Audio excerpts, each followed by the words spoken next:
23របៀបចម្លងទិន្នន័យតាម Parslink គឺសម្រាប់ចម្លងទិន្នន័យទៅដាក់ cell ថ្មីហើយនៅពេលដែលយើងវាយកែប្រែទិន្នន័យនៅ cell ចាស់នោះទិន្នន័យដែលនៅ cell ថ្មីក៏ប្រែប្រួលតាមផងដែររបៀបធ្វើ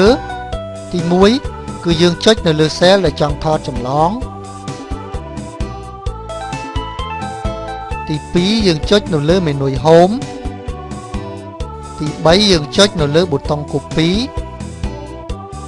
ទី4យើងចុចនៅលើ cell ដែលជាកន្លែងត្រូវដាក់ច្បាប់ចម្លងទី5យើងចុចនៅលើប៊ូតុង pass ទី6យើងចុចនៅលើ Parslink យើងសាកល្បងវាយកែប្រែតម្លៃតួលេខនេះ